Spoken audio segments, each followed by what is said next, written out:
Game four, Pacers, Knicks. What happened?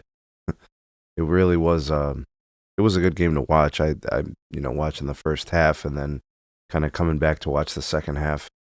Just watching the teams kind of go back and forth. Making runs and scoring points and some of that really tough defensive execution from these teams. To kind of see it the way it ended. I mean, you get the impression that the Pacers are just better. And the Pacers are doing what they're capable of doing. Nobody's really beat them yet. On the games where they've really underachieved. So like this game against the Knicks, they looked very good. But in the previous game when they lost to the Knicks and then, a game against the Cavs, they really have looked really sharp outside of those couple of games. So that's what I'm starting to take away from the Pacers. Nobody's really capable of beating them in a series when they're playing the way they want to and the way that they can. I'm really starting to come around to this Pacers team. They're really dangerous. Score of 130 to 121. The Knicks scored 121 points and couldn't beat the Pacers. Right? So, looking at the way the teams played, kind of from like the box score numbers, do see a little bit of a discrepancy in the favor of the Knicks in terms of total rebounding and offensive glass. So that afforded them some extra possessions. They were getting to the free throw line at a higher clip. They shot a slightly higher three-point percentage. From the field overall, though, I think the Pacers did shoot better. Fast break points, the edge to the Pacers, right? They get out and they run, and they get those easy buckets. And usually, you're talking about points off of turnovers in those instances. So there's steals and those kind of things turning into points. And, looking at kind of the end of the game, under a minute to go, you get this like step back three from Obi Toppin. I think at the time the Pacers were up by maybe 5 or 6. That just put it way too far ahead. The first half, I would say that the Pacers came out really aggressive. Offensively, they scored 43 points. That's really hard to overcome. As defensively, you give up 43, right? But the Knicks fought back. They did close the lead a little bit going into halftime. I think maybe they were down by 2 or 3 points, right? So it was close. Indy kind of built on it in the third quarter, and then they were just able to kind of hold on for the rest of the game, keeping New York at bay. In terms of individual efforts from the teams, Mikal Bridges was decent. He gave you 17 points. OG was excellent, 22 points. Didn't hit his three ball, but he was making his free throws. He was aggressive getting to the rack. And then Jalen Brunson, 31 points on 9 of 19 shooting, 2 of 6 from 3, did most of his damage at the free throw line.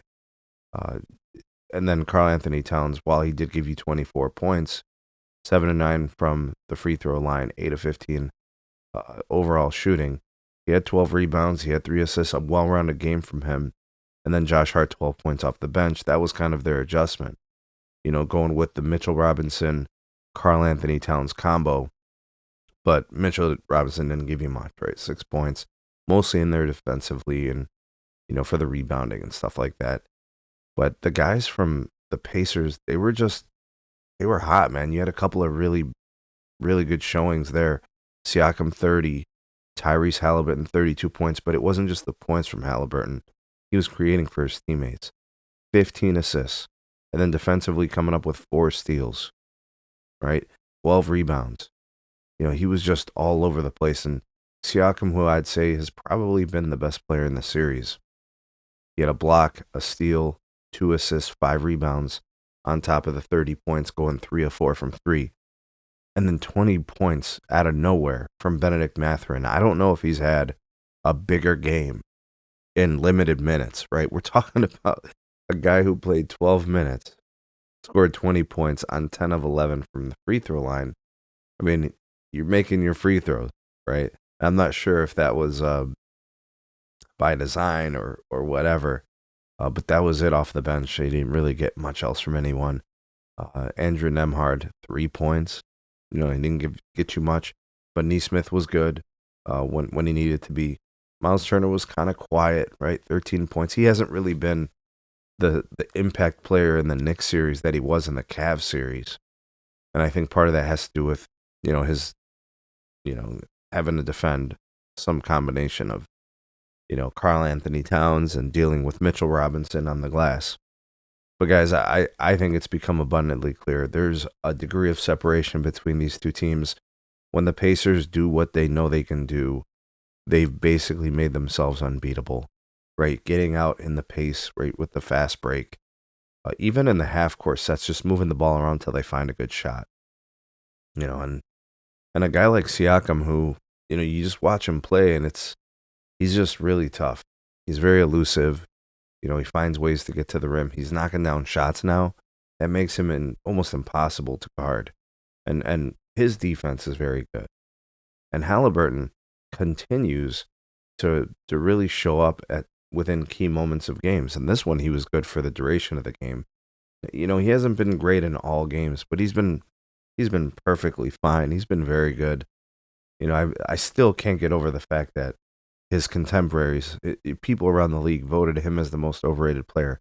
I don't know how a guy can get 15 assists and 12 rebounds at the point guard position, 4 steals, 32 points, and do this in these big spots in the playoffs. And they were somehow voted the most overrated player in the league. I just don't get it. I really don't.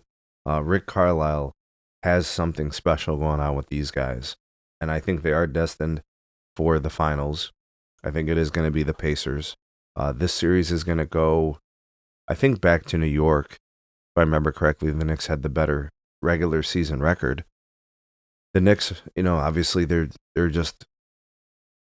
to try to make this thing interesting, right? It's going to start with a win in New York. And then if they can get that win, then they bring it back to Indiana and possibly make this thing interesting. It's just tough. If you're the Knicks, you're probably looking like, man, what do we got to do to beat these guys? Like, what does it take? These guys are so good. And that could be debilitating. But they're gonna give it their best shot. Tom Thibodeau, this New York team, they're not gonna lay down and just lose. They're gonna fight that last game. And but I do think it's a destiny with the Pacers in the NBA Finals. And then obviously we got the same kind of situation at Game 5, in which the Timberwolves are going to be down 3-1. They're going to try to kind of force the same issue. We'll see what happens, though. What did you guys see from the Pacers and the Knicks in Game 4? And you guys see a way where the Knicks can pull out a win and make this series interesting? Let me know. Drop me some comments. Like, share, subscribe. Check out some more videos. We'll see you guys on the next one.